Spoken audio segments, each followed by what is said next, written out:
What would you do if making a wrong choice spelt the end of your life? Many people in the area seem to have gone missing, and it's likely that you will be the next victim. Trapped in a building, you are forced to move forward and complete riddles. If you answer incorrectly, you die.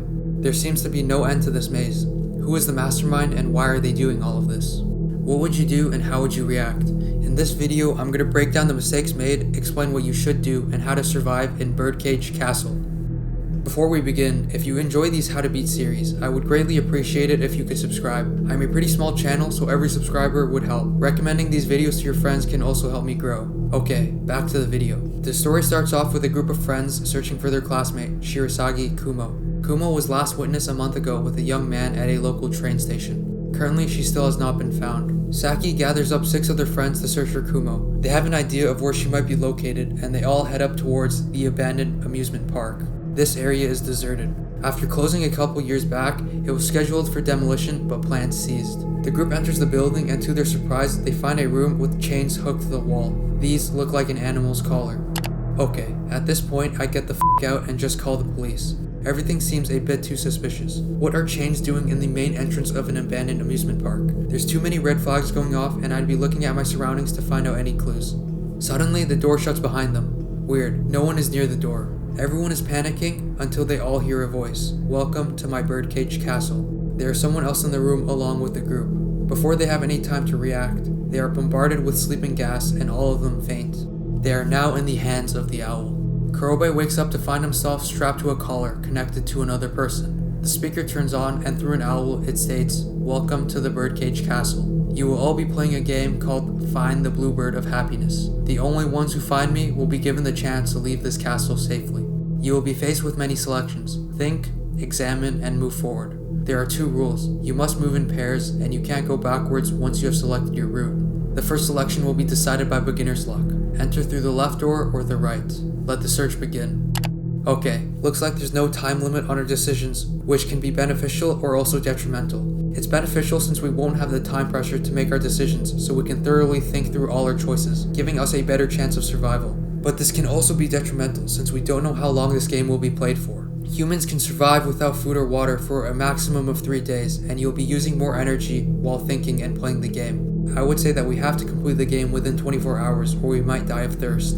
Thus, even though we have unlimited time to make our choices, we are still on a clock based on how long we can survive without water. This might add more pressure. Back to the game. Suddenly, the door in which they entered opens. Tsurumaki, feeling excited that they can leave, goes through the door only to have her collar chop her neck off. This was a pretty dumb death, considering that rule number 1 was that you cannot go back once you made a selection. Ugawa, Tsurumaki's partner, is left alone and his collar suddenly starts beeping. You must attach to a partner or the collar will explode. Everyone is panicking until suddenly the beeping stops. Kanamori connected her chains with Ugawa. However, there's a problem. Who's connected to Kurobe? Kanamori apologizes to Kurobe, stating that she doesn't want to see Ugawa die. Damn, what a cuck move. Time is ticking, but it seems no one wants to pair up with Kurobe, until suddenly, Yuki, Kumo's sister, appears out of nowhere and hooks onto Kurobe. Talk about clutch. Tensions start rising around the room as everyone is processing what just occurred. Personally, I would be skeptical of Yuki as she just appeared out of nowhere. Apparently, she was following them as she was looking for her sister as well.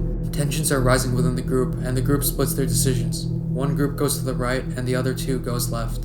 Turns out that both paths led down to the same room. They find 2 bird cages positioned like a scale. Will you go up or will you go down? 2 groups must go down and 1 group must go up since the elevator works like a scale. Yuma feels as if going up is the right choice, so she removes the chain off her partner and attaches it to Kurobe, locking them both inside the birdcage. Kurobe and Yuma go up, while the other 4 go down. On the upper floor, Kurobe and Yuma meet 2 other classmates. Apparently, they've also been trapped in the birdcage after receiving some mail about the whereabouts of Kumo. They make their way forward and end up in the selection room. The left path is a roundabout path and the right one is a shorter path. Continue if you are taking the left path. If you want to take the right path, buy 1 key. There are 3 different types of keys. 2 are a hit and 1 is a miss. Each pair can only buy 1 key. Thinking that they are guaranteed to take the short path, the other classmate opens up the shortcut only to fall to his death. The bird exclaims, "Shortcut, shortcut, shortcut," and it seems that they made the wrong decision. However, if you think about it logically, that is not the case. Okay, from previous experience, we know that the speaker will never lie to us and that the rules are absolute. You are guaranteed to take the shortcut since you are able to buy 2 keys. Thus, we can come to the conclusion that all keys open the door, but the false keys don't reveal the shortcut. Kurobe realizes this and buys another key, opening the door. Suddenly, a gondola appears.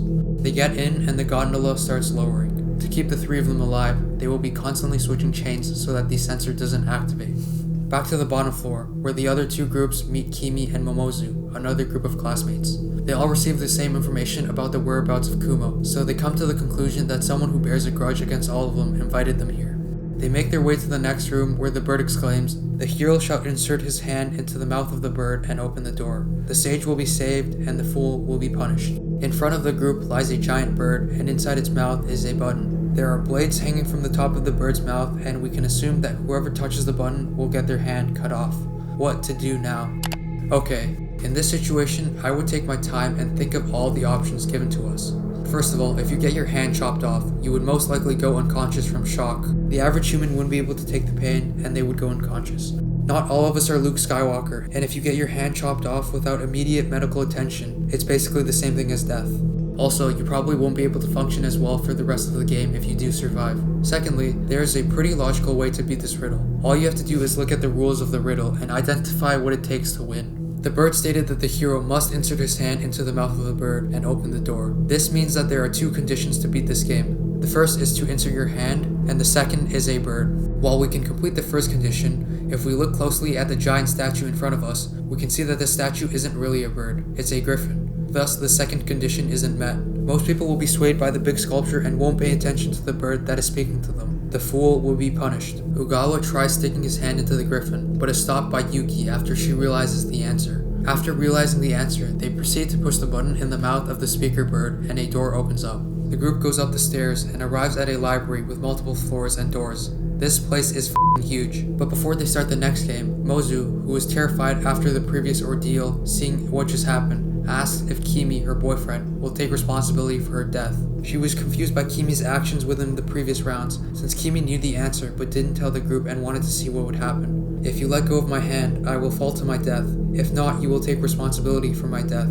Kimi, not wanting to be involved in the situation, lets go of Mozu's hand and she falls down into the previous room. She breaks the rules of the game and her collar activates, leading to her death.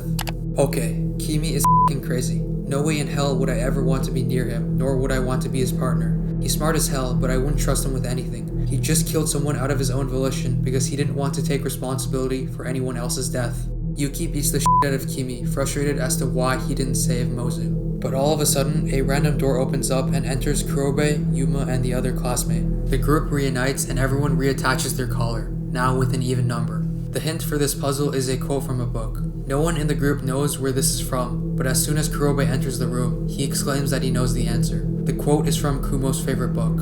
Kimi thinks this situation is too coincidental and thinks that Kumo is the mastermind behind all of them and the one who trapped them all in here. However, Kurobe and Yuki disagrees. Tensions start rising as the group makes their way towards the star door. According to the book, there was a star-shaped window that the bird swung towards, so they all enter the door and it leads them down a hallway. At the end of the entrance, they open the door to find a garden filled with ducks and birds. The bird exclaims, "Find it. Find my egg." They look around the room and surprisingly enough, they find an egg near the entrance. Opening the egg, it shows an arrow. The arrow is pointing to another egg in the vicinity. Maybe that's how we find the special egg. As they follow the trails, several ducks appear behind them, and everything seems harmless. Okay, let's take a closer look at the situation and see if we can analyze the best course of action. Personally, when someone talks about ducks, the first thing that comes to mind is the ugly duckling. The fact that there is only one special egg emphasizes this point further, since the little duckling was an outcast from all the other ducks. Also, if we look around the room, we can see many ducks and only one swan. This means that the clue to this riddle is the story of the ugly duckling. Now, what could this possibly mean? First of all, I wouldn't touch any eggs, as they may set off traps that could kill you. Personally, I would scout the area to see if there were any dangers and open the eggs from a distance. There's also crucial information that the group misses and could lead us closer to the mastermind. Usually, ducks don't approach humans as they are seen as predators. However, that is not the case for these ducks. Birds are very adept at remembering people's faces. In other words, it's natural that they would approach someone who took care of them on a regular basis. Therefore, we can assume that the mastermind is within the group, as the ducks probably remembered the face of the mastermind. Back to the game. Kurobe and Yuma find the swan egg. It's bigger than the rest. As they open the egg, Aoi tells them to stop as it could set off some traps and runs towards the egg. A crossbow fires behind them and shoots Aoi in the back. Okay, what you shouldn't do in this situation is pull out the arrow. Pulling out the arrow will only cause the injury to get worse and the wound can expand to be life-threatening. Leaving the arrow inside is the best option, and restricting your movements will help with recovery. Kurobe solves the puzzle and realizes that though the swan is bullied for being ugly, the inside of the swan is beautiful. He searches under the egg to find a secret passage. Bingo. Yumi stays with Aoi to tend to his wounds while the others travel ahead. They must clear the game and come back to help save the two. Honestly, this is the best course of action. Aoi has a higher chance of dying if he continues with the group, and he needs a partner beside him so that the chains won't activate.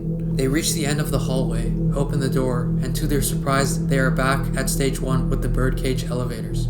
The group begins brainstorming reasons as to why this is the case. It could be a possibility that they took the wrong route from the beginning. Since there are 4 possible paths for the elevator, the 2 groups must have chosen the wrong path. As tensions rise among the group, Kurobe comes to an epiphany. He knows exactly where the bird is located. The riddle to the maze might be related to the story of the bluebird. The story begins where 2 kids are tasked to find the bluebird. They searched land and far and couldn't find the bluebird, but after they returned home, the bluebird was in the cage that was inside their home. They just couldn't see it at the beginning. The group makes their way back to the entrance, and surprisingly enough, the owl is standing there with Kumo in his arms. It makes sense now. Since the very start, the group was already in the birdcage. The bird was under what they couldn't see the entire time. Kurobe runs towards Kumo, but all of a sudden, the owl pulls out a gun. He states, "Congratulations on making it this far. To show my gratitude, I will give you a choice. I will kill the girl or you. Which will it be?" Without hesitation, Kurobe says that he wants Kumo to live. The owl hands Kumo back and says, "You're the first person who chose to save someone else. Thus, I will allow you to live." She takes off her mask and reveals that she was the old manager of the amusement park. She wanted to find out the true meaning of love after her husband ditched her and tried to kill his illegitimate child and mother. One would surely reveal themselves in a life-threatening situation, and all these lies could be tested and revealed. However, something is off. Kime states that there are too many coincidences for this selection to be random. Thus, everyone was forced and coerced to come to this amusement park. They had no choice. Based on the owner's explanation, there could be no way that she's behind all of this, planning everything out, as it wasn't possible to coerce this group to come to the park. It has to be someone closely related to them that told them key information to come to this park. Suddenly, Yuki is shot from behind. Looking back, it is revealed that Kanamori shot them. The innocent Kanamori that couldn't even hurt a fly seems to be the mastermind behind this game. Enraged, Kanamori states that every useless person who betrayed her should die. In middle school, she was betrayed by Kumo and no one batted an eye when she was being bullied. Thus, they should all die. Talk about crazy. She states that she will trap everyone inside so that they can atone for their sins. The whole building starts shaking and it seems that this place will collapse within a couple minutes. The group is unable to escape because if they leave through the entrance, the collar will react. Okay, it seems that for the collars to activate there are 2 possible options. 1, the mastermind activates it, or 2, the sensor activates it. Option 1 doesn't make sense because Kanamori would be able to kill everyone instantly. Thus, Kimi comes to the conclusion that option 2 is the only possible explanation. He states that he'll take responsibility for his actions and charges at Kanamori. Getting repeatedly shot, he makes his way to Kanamori and grabs her gun. He uses the gun to shoot the bird on top of the door and exits through the entrance. Seems the collar didn't activate and his theory was correct. Well, I'll leave the rest up to you guys, Kimi states before falling to the ground, dead. After being unarmed, Yuki pins down Kanamori and yells at everyone to leave. She will stay behind and keep her trapped so that everyone can escape. As they all make their way outside, the building crashes. The police come swarming in and it is confirmed that Yuki is dead. After reuniting with Kumo, Kurobe swears that he will listen to Yuki's final wishes and protect Kumo no matter what happens. They reunite as 2 birds fly over the sky. They are now free. But what do you guys think? Do you think you would be able to survive Birdcage Castle? If you did, comment down below. If you enjoyed the video, don't forget to like and subscribe. I'm a pretty small channel, so every subscriber would help. Recommending these videos to your friends can also help me grow. If you have any feedback on the series, please comment down below and let me know. This has been Hyacinth. Peace.